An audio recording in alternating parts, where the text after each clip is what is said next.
welcome to New and In Between, hosted by me, Mia Quinn Maddox, where I'll be discussing the hows and whys to my journey towards my faith.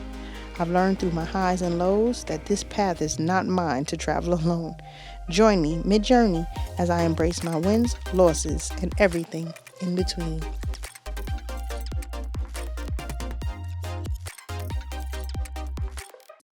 Hello, everyone, and welcome to New and In Between. I'm your host, Mia Quinn Maddox, and welcome to my podcast. Welcome, welcome, welcome. So it's May.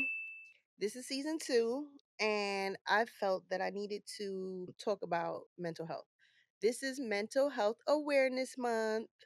So it is important for me to at least do something an episode, and we'll have someone here shortly. But I kind of wanted to begin the episode with me talking about my experience of growing up with someone who lived with mental illness. And at first I wanted to say suffered, but I wouldn't say that she suffered because there were great moments in her life. I'm sure that the mental illness caused suffering, but I don't feel like she lived a life of suffering, so I'm not going to say that. But my grandmother, she was manic depressive, and manic depressive is a chemical imbalance. I'm not going to get technical because then people will be talking about I'm not saying the right things. I'm no doctor. I'm going to read the definitions because I could only give my perspective of what I was told. And what I was told was manic depressive disorder was a chemical imbalance. Hence why my grandmother took the medicine, and the medicine balanced her out, and as long as she was on her meds and she was fine. But what I read here is manic depressive disorder, also known as bipolar disorder, is a mental illness that causes extreme mood swings ranging from depression to mania. And that's the manic that I'm going to speak of my grandmother, like when she's in her manic state. These mood swings can make it difficult to perform daily tasks. So that's just a basic general one. If you want to get real deep into it, uh, we all have an iPhone. It's a chemical imbalance. The chemical imbalance is fixed from medicine. So my grandmother, as long as I could remember, has been on medicine. And I know that when she is not on the medicine, she is a totally different person.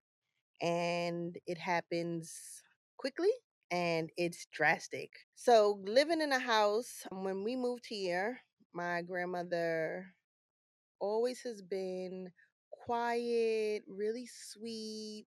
She kind of let us do whatever we wanted. When my mom left us to be babysat by her, she kind of just let us run free. If we had to be in by 8, she said, as long as your mother doesn't walk down that block and catch you, she kind of let us do what we wanted.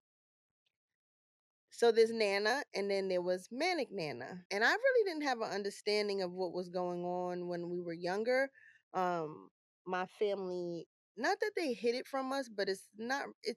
What I've learned about having someone in your family that has mental illness is that it becomes somewhat of a norm for you. So there's really no explanation to others about it. It's just how the person is. And I came to that realization because as a child who had a grandmother who suffered from mental illness and it was like night and day, I never explained to people or had to explain to anyone about my grandmother. It was kind of just they knew that's how she was. And I never got teased about that. Shout out to 45th Street, all my friends from 45th Street. I never got teased about my grandmother, and she was wild. Like there was moments where she was, I mean, wild. Even when she was the crazy cat lady, because she ended up being that with all the cats. But I never got teased. She never got disrespected. Everyone just treated her, I mean, normal. Like if she was Miss Smalls, she was Miss Smalls either way. So growing up in the house with her that way, it was a little shocking in the beginning.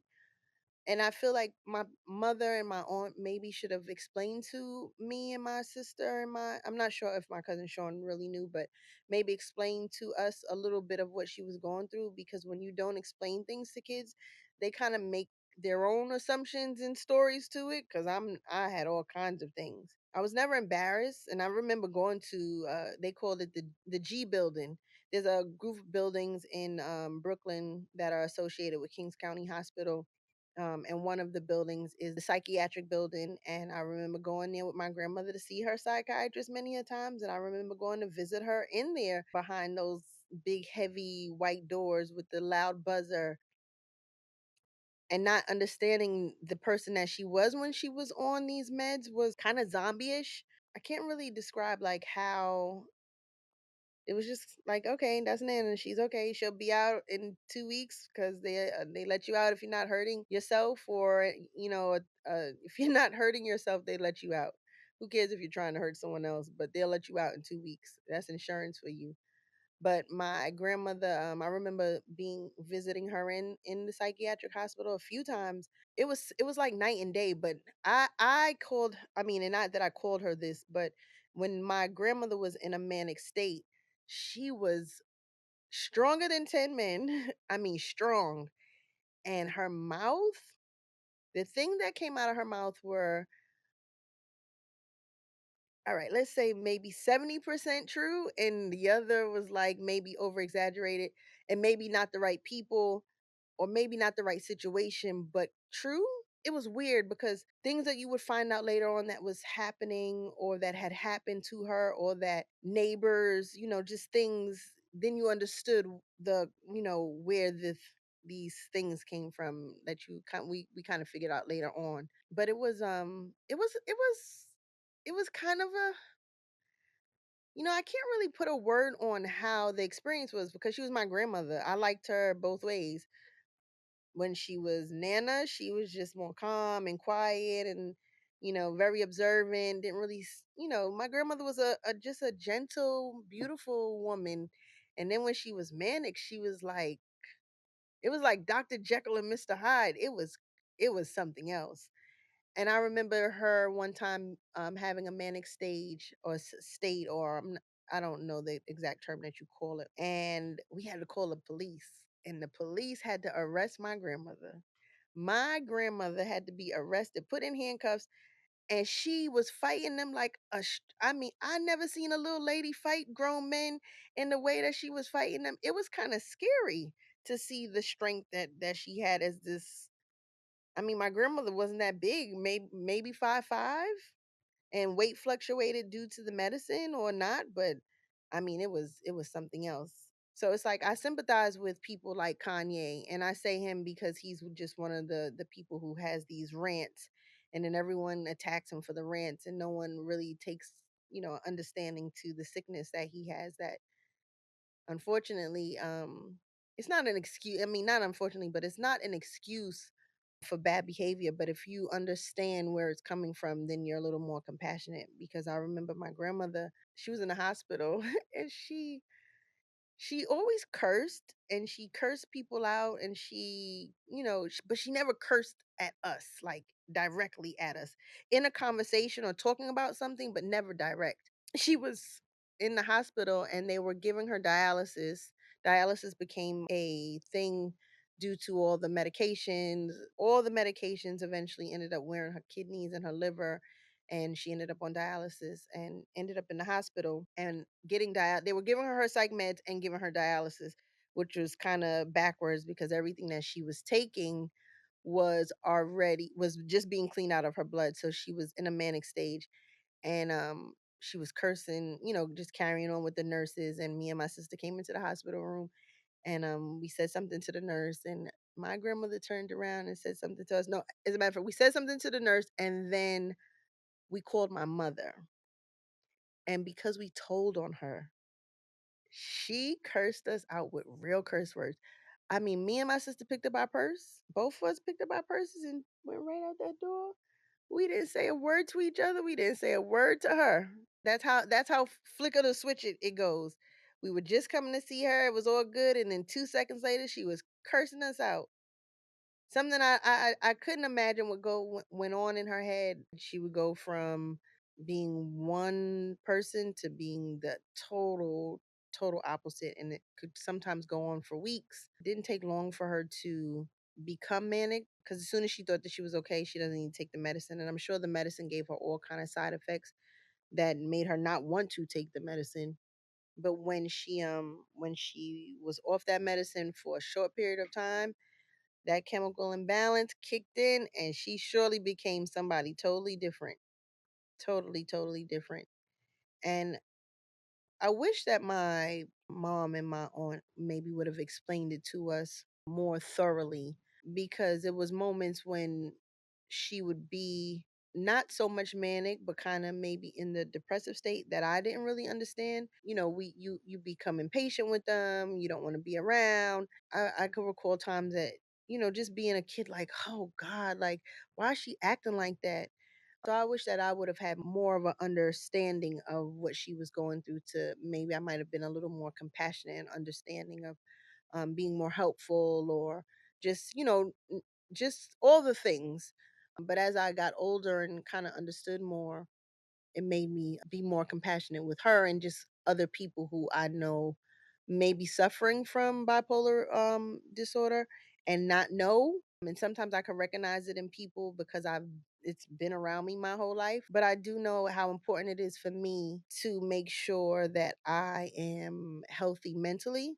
Hence why therapy is such an important thing for me, and something that I suggest to all my friends all the time. And it's helped me in such ways that I want to see my friends helped in the same ways, because we all kind of come from the same, same traumas of daddy issues and mommy issues and broken families. And I mean, these are the people that I gravitated towards. And I mean, don't get me wrong, like, I have friends whose parents are married, but my friends from married parents still have trauma. It's such a relief for me to be able to work through my feelings and my emotions, and my bitterness, and my, just all the things that happen, just things that happen from trauma.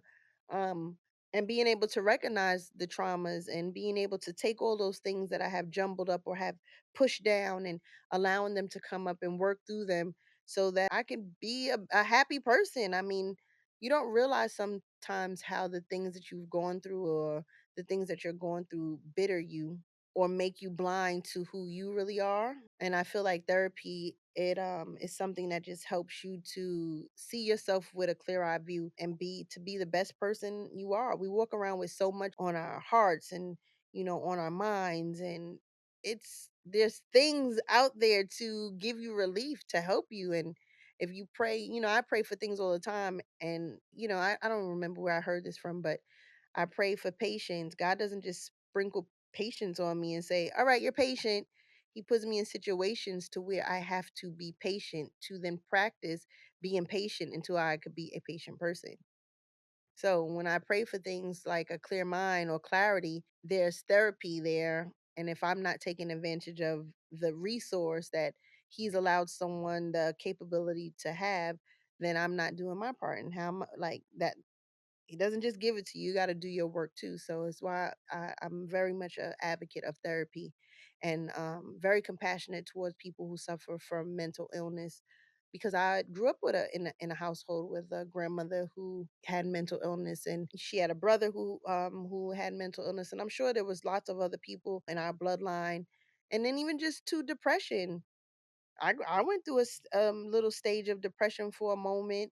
I'm sure that my aunt, when, she's lost both her parents, she had, there's so many things that's going on. I'm gonna have my aunt actually come on and do an episode, because I talk about my perspective of having a grandmother who had mental illness, but I want people to hear her side of being a daughter of, of a mom who had mental illness, and she had to step up and kind of be mom and be wife and be caretaker. So I'm gonna try to get her on to, well, I am gonna get her on to give her perspective, because it's important for us to hear the other side. Because if you don't have the mental illness, you don't know that side. But maybe you could draw things from our experiences, or how we treated the person, or how we dealt with the situation, or how, just it could help someone.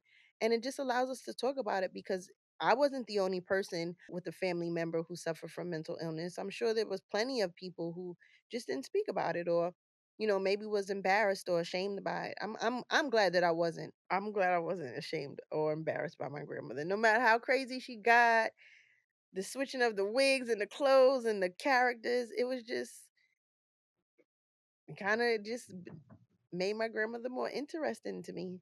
So I never thought of it as in a bad way, but I know how we treat homeless people. I know how the word crazy gets thrown. It's one thing, it's a trigger word for me. I don't like to be called crazy. I'm not crazy. I get that from, my grandmother. She wasn't crazy, but I've been in a mental institution with people that are considered crazy. It's important to be mindful with our words, and when people are triggered by a word and they could express it to you, to make sure you kind of don't say it. It's healthy for people's mental. For my friends, and just for all the people who listen and sit here. I wouldn't be able to do this podcast or to share my story or my testimony about anything if I wasn't able to clearly see myself and improve myself and be able to sit here and talk about it. So I hope that my friends and just people who are listening who know or feel themselves that, it's so extreme that they're like, oh my gosh, this is a lot, we'll go talk to someone and see what's up, because it's lifelong for you, but it's also lifelong for your family. So for me, it's important. This was important to talk about my experience with growing up with a grandmother who suffered from manic depressive disorder. Very important. Christina Peoples is going to be joining us in this chair right here. I met her through a client. I was helping out someone's artist get together to look, and she was assisting the artist. She and the artist she was part of his team. This is how I met her. And we stayed in contact through social media. Social media could be a gift and a curse, but over the years, we've stayed in contact with each other via social media. So I know her happy life. And I say happy life because when I keep up with someone through Instagram, I only see your happy moments. So I don't know what's really going on in your life, or what sad moments, or what trials and tribulations you're going through. So I say I know her happy life. We just talked about what the podcast was about, and what my goal was in even starting the podcast. And just through that conversation, I thought she would be an amazing person. We spoke about her therapy journey, and what led up to her saying, okay, enough is enough. I need to get my mental health in order, and the importance of getting your mental health in order. So she's going to join us, and we're going to have that conversation and talk about just, things that led up to how she maintains it, how boundaries are important. All right. So now I have Christina Peoples joining us. So basically, before you sat down, I was just giving a little gist of my this is May Mental Health Month, Yes. which is extremely important month for me, because I grew up in a household with a grandmother who had manic depressive bipolar disorder. So for me, this month is important because I come across people who I feel have it and don't know that they have it, and they might be suffering. And there are technology and the gifts that God have given people to advance the medicines and the things that are for people to do. It's just important for me to do this episode. So I was just giving them a brief little intro to how we met. Hmm. That video I was doing, helping someone with a music video or something, Yes. something music wise, and you Yes. were part of their team. That's how we met, and we stayed in contact via social Social media, media. Yeah. and started the podcast, reached out, we talked, and this is where you are. So everyone, this is Christina Peoples. Thank you. Introduce yourself, let everyone know what you do, where you're at, and what makes you want to be in this seat. So, my name is Chrystina Peoples. I am the principal broker for Peoples Realty and Associates. I have been a real estate broker for about 10 years. I have serviced the Long Island and Queens area. I do parts of Brooklyn and some parts of the Bronx. But over the last 3 or 4 years, I've really taken my mental health very serious. And reason is that I started noticing that kind of like to look at my life in two parts. I like to find something that I'm compassionate about, that makes me money, and that I can wake up every day and say, this is what I enjoy doing. But on the other side of that, you have to find purpose with your life, and you have to look at, okay, am I going in the right direction? Why do I feel like I'm missing something? Things aren't adding up. I'm angry, but I'm blessed, and everything is going the way it's supposed to go. But then I have this void. And that's when I was like, I have to do some work, some inner work, things that only I can tackle and I can deal with directly. And I said, I'm going to start going and getting therapy. I started in 2021. It's been life changing. I like to say it in a way that there was a closet that I had, like mentally, that the things that I knew I needed to deal with, I was just like stuffing them in there. Like, I'll just deal with it later.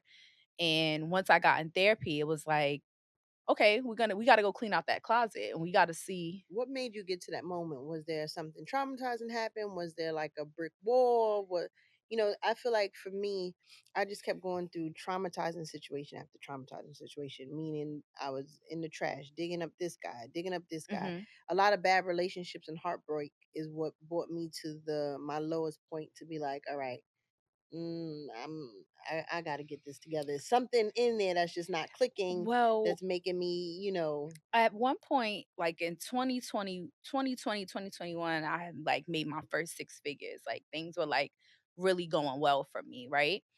But then I was like, why do I feel empty? I think a lot of us sometimes we look for people to make us feel a certain way. hmm If we're in relationships, friends, family, whatever your codependency is, you look for them to fill a void. And when you start to say, all right, I bought this, I moved, I have this, I went on vacation, but I'm still feeling like something is because missing. we think the things That we are. think that the surface level things is what makes us. hmm So then I was like, no, I gotta do some work. I gotta do some work. I mean, the way I carried on in relationships, I was wondering why was I getting so angry when people weren't showing up for me the way I needed them to. And in therapy, that showed me that I had mental expectations that nobody knew about. So you would show up for somebody in this way and automatically would say, this person knows that they got to show up for me like that. No, they don't. hmm And even in that sense, I had to stop and say, now, like as a woman, I have to stop and say to myself, am I doing this because I want to? Do I have an expectation attached to this? If this person doesn't show up for me in this way, how would I feel? And those are things that now I process before I misstep. There's a lot of accountability that comes with going to therapy. There's a lot of trauma. You feel isolated a lot because you're going through like a transition. And what it is you're really getting rid of the old person that you're comfortable with and you're trying to transform yourself into who you know you're supposed to be. And the reality of that for me was that did I want to live my life with other people being happy with how I showed up for them? Or did I want to live a proud life with who I've become? And that's in taking care of myself first. It's not selfish, it's necessary because if I don't take care of me and feel at my best, how do I love the people that are around me the right way? That's right. Listen, that makes so much sense. Yeah, I mean, I go through the same thing and went through the same thing. You expect people to do what you do. You expect people to do things on the level that you do things, yeah. and when they don't, then you're so disappointed, or you're right, you become angry because it's like I just did X, Y, and Z and went out my way, and I'll do Mhm. this for you, and Mhm. then when I needed someone for Yeah. the littlest thing, they're not there. Yep. Yep. And it's a lot of growth that comes with that, you hmm know? And these are all, this is, so just through therapy, what are some of the things that you learned about yourself, and some things that you learned in ways to deal with your emotions and your feelings, So that such? I have to commend myself in a lot of ways because I used to be somebody who would get angry and lash out. If there was a situation or someone wasn't, moving in a direction or we weren't on that same page and I'm just like this person, I just feel like they're just triggering me. I didn't know what it was, but it was like, So we have to go back to the source a lot with why are we experiencing this? Is this something that this person is doing directly to us, or is this an experience we had in the past that now we have let all of these experiences add up? And the hard truth about that is that you've allowed it. You've allowed those experiences, and it's not just this one person just made you tick. Mm, The reality of it is that you've allowed all of these relationships to unfold like this. And the reality of it is that we're really the problem in that situation, and we have to solve that problem.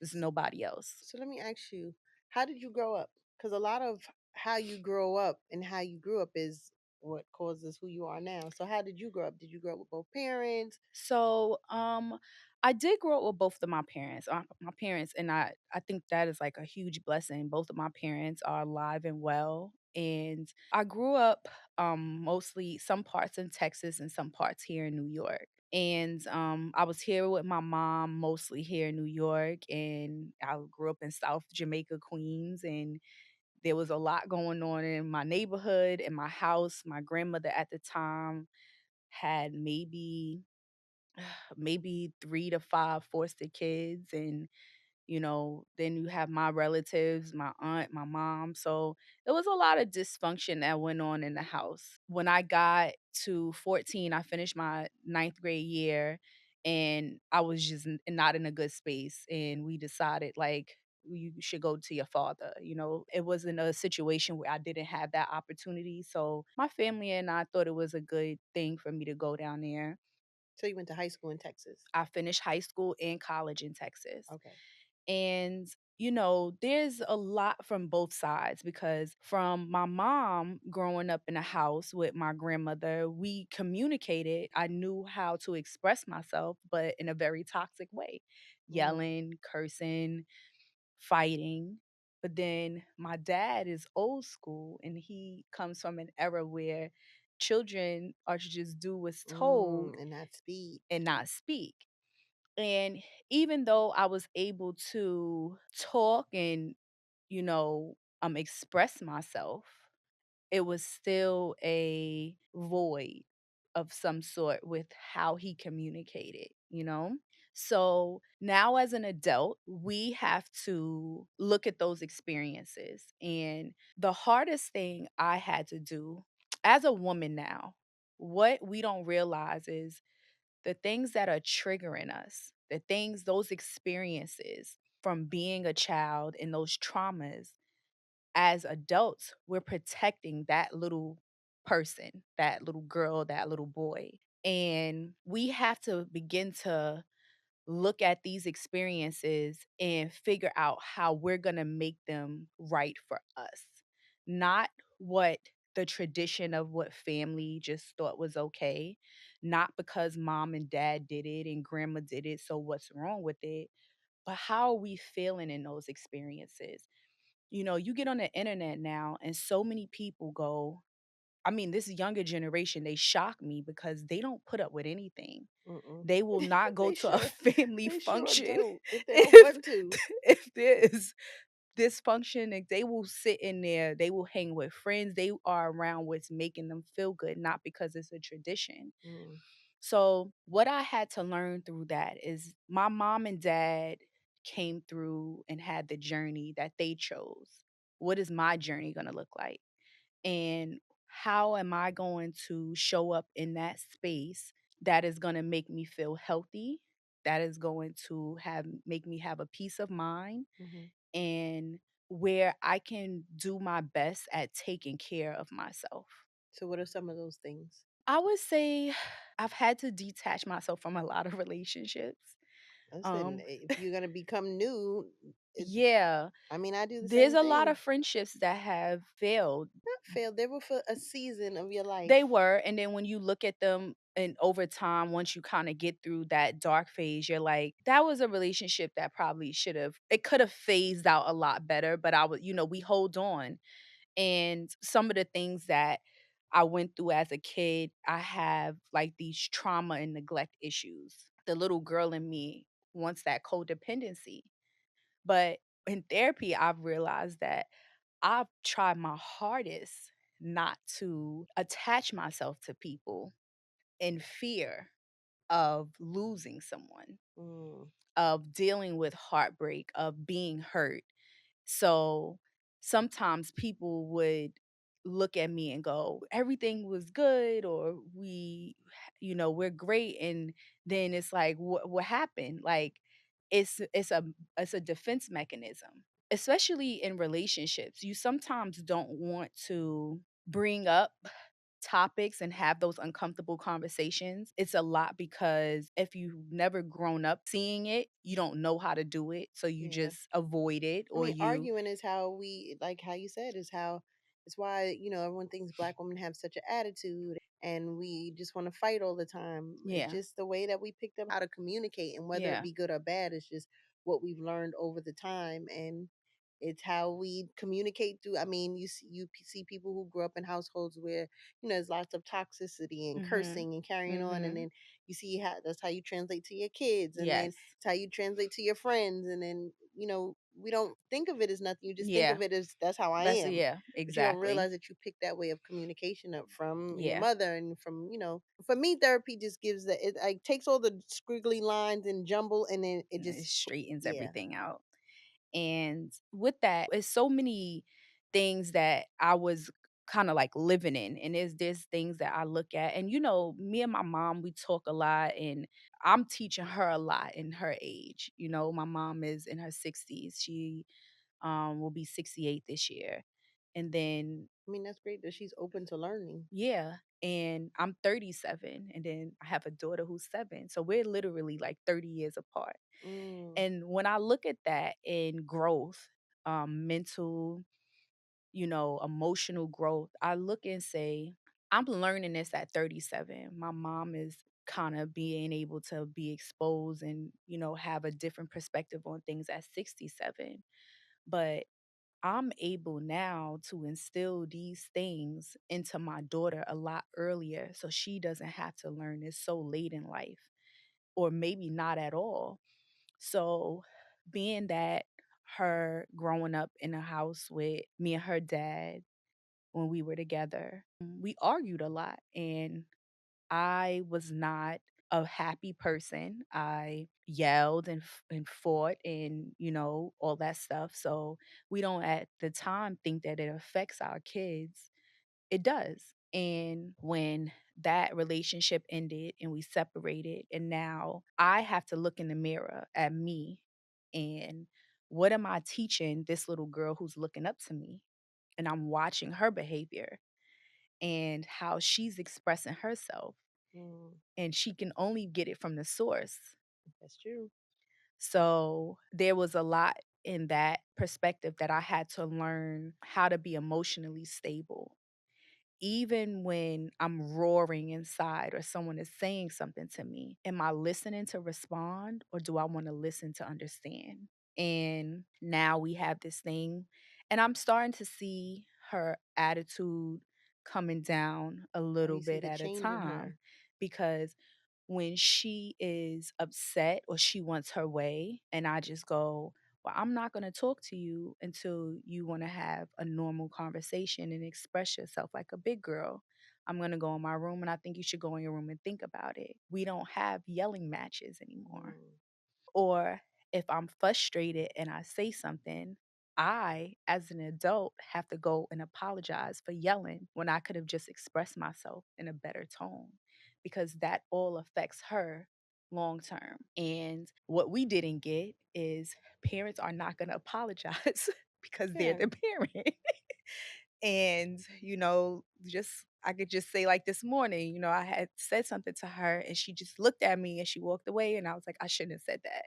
And I had to go and apologize and say, I didn't mean for it to come out and I shouldn't have yelled at you, but I want you to understand X, Y, and Z. And her whole tone And changed. that's the accountability part. Sometimes we just be wanting you to say, I'm sorry I hurt your feelings. What Yeah. you said may be valid, but Yes. how you said it hurt my feelings. And I just want you to validate that you hurt me. Exactly. And a lot of people, it's so funny because sometimes I'm scared to go around people too because you see everybody's issues when you're in When you have a therapy. clear vision, you do. You see You you're see like everyone's insecurity. Oh issues. God, he definitely got mother issues. Oh God, the church hurt her. Oh, I'm like, I mean, you do. You can Yeah. see, you see the things. You're like, oh, you have abandonment issues because Yes. you recognize the things in yourself that you see in Yes. people, Yes. and then it just gives you a clear view. Like, and for me, it makes me sympathize and empathize with people because I'm like, wow, I've been there, or I understand Mhm. where that's coming from, or it allows me not to take the behavior personally. The second part, I agree. I haven't gotten to the first part yet. Really. I haven't. And it's something I'm working on because I'm like so hyper vigilant. And I think I'm running from everything right now because it's like, that's not what I want to deal with. I don't have that space on my plate for that. See me, I don't take it on as a deal with. I just take it on as a I feel for this person, and if they don't do the things that they have to do, I know I'm gonna remove myself. That boundary goes Mhm. up. Like I'm Mhm. not. I see what you are, but I'm not gonna let you. You have unhealed cuts. Yeah. You're not bleeding on me, so I'm gonna leave. I'm gonna set this boundary. I'm gonna have empathy for you. I will be there if you need my support when It's I am yes. available. I'm not going to exhaust myself, or I might feel like it's too much and walk away and pray for you. I'm good Yeah. for doing that. I'm going to pray for you and I give it to God. I can't take on everyone's problems because I used to Yeah. be that person. Want Yeah. to help the world. Yeah. And like I'm an empath. So I empathize with everybody. Like I can step into your shoes and be like, okay, I see that perspective, and stand in a space of being non-judgmental. But even that has an energy attached to it. And Hmm. people are drawn to you in that way. And, I know how I am. And it's like I had did some prayers and devotions like some months back, and I kind of was like, I gotta sit with God and get into my word and just kind of do some prayer. One thing that came to me in that space, because I feel like when I do that, I hear what I need and get what I need to get right away. And one thing that I took away from that is it is a sin when you are not taking care of you. If you ask God for, hey, my cup is empty and I need a breakthrough. I need you to come and give me something because I feel like I'm at rock bottom. And God comes and he fills your cup up a fourth, a half, a third, but your cup isn't running over. He's just giving you enough to get through what you need to get through. But as soon as he gives you that, you run out and you're trying to fill everybody else's cup because you feel bad for everybody. He didn't tell you to do that.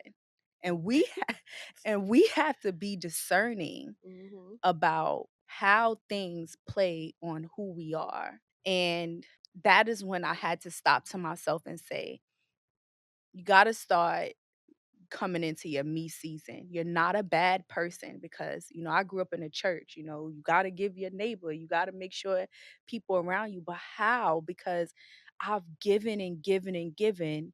And then there's places where I feel empty. And then I got to go recharge. And then when I come back, everybody's like, oh, she's back. She has, enough for me. And it's like, I don't. I don't have enough for anything right now. And I have to be okay with that. I can give what I can give in this season, but I can't give you my all. And it changes people, it changes your relationships. The people who understand, they stick around and they understand But that you're those are the just, people who have grown themselves. yeah, and they see you're evolving and they're loving you through it. And the people who, the relationship just kind of falls to the wayside, I'm okay. Those are the ones I pray for. I wish everyone the best at the Yeah. end of the day. So let me just ask you this. Two quick questions. Biggest win and biggest loss. There's no timeline. And if you could do anything and not fail, what would it be? My biggest win and my biggest loss, I don't lose. I can't think of anything that I felt like I I've like that. I lost. hear that. Like it's always gonna be, all right, that didn't go plan. It was a lesson. I know not to take that road. Okay. My biggest win was my daughter. Like I prayed for a daughter when I was pregnant. I was like, I need a daughter. She's grounded me. She's changed perspective. She's shone light in places that I didn't know I would ever, and I feel like she, without her even knowing, has helped me grow the most. That's good. That's good. I know she's going to be smiling when she hears that. Yeah. And then if you could do one, if there's one thing you could do and not fail, what would that be? Um, I don't know. I would have to think about it. One thing I can Quick, do and like not if someone fail. was to come in here and say, you could do anything you want, what would it be? What would it be? I don't know. I don't know. Start a business, start something. I don't know. I've never thought about that. Maybe skydive. There you go. I want to open up an animal sanctuary. Really? Yeah, with like real animals, like, but they got to be kind of hurt. I don't want the full powerful ones. You know, like Well, you know what? If you look at it like that, then I really want to help people gain self-awareness and perspective. Like, how deep can you go within? that's a good one, and that sounds like a. I mean, Yeah. that's a good one. Yeah, like, I'm actually in works of trying to start a nonprofit that helps people to come get resources into mental health therapy, see how, what it looks like to start the process. It's called the Ready to Heal Project, and that is like a big thing for me. Well, there you go. If someone came in right now and said Yeah. anything you want, it would be the Ready to Heal project. Yeah. And do I think about it failing? I think about the obstacles. I think about, I know what it takes to build something, and I know it's going to be like a lot of time and dedication, but I know that the purpose is there. Yeah, that would probably be something that I would probably want to do. Well, you already put it out there, so I'm hoping to hear that you are launching that soon. Yes. So as we close out, I need you to give everyone your Instagram, let them know where they can find the best realtor in New York City, and give them your Instagram, business, and hopefully we'll hear about this non for profit. Maybe you'll come back and talk about what you're doing with the non for profit once you launch it. Yeah, my Instagram name is Chrystina Peoples, on Instagram, Facebook, and People's Realty and Associates on Instagram as And just well. spell that for them. Christina, Chrystina Peoples, and my brokerage is PeoplesAndAssoc. That's the Instagram handle for my There we go. brokerage. Thank you, everyone, for your time. Thank you for listening. Thank you for clicking, liking, and subscribing. Thank you, Christina, for your Thank you for having time. me. I appreciate everyone who comes and sits with me because time is the one thing we can't get back. Yeah. So if someone is offering to give that to me, I am very grateful. So thank you, thank Thank you, you. thank you, Thank you. thank Thank you. you. And I'm looking forward to having you back again when you get this non for profit up and going, and we could Hopefully. talk about how that's going because I Yes, think yes. that's gonna go. Yeah, So definitely. thank you Thank again. you so Thank you much. everyone for listening, watching. Click like and subscribe, and we will check you out next episode. Bye. Peace. New and in between. Hey everyone, it's your girl Mia Quinn Maddox, and this is New and in Between.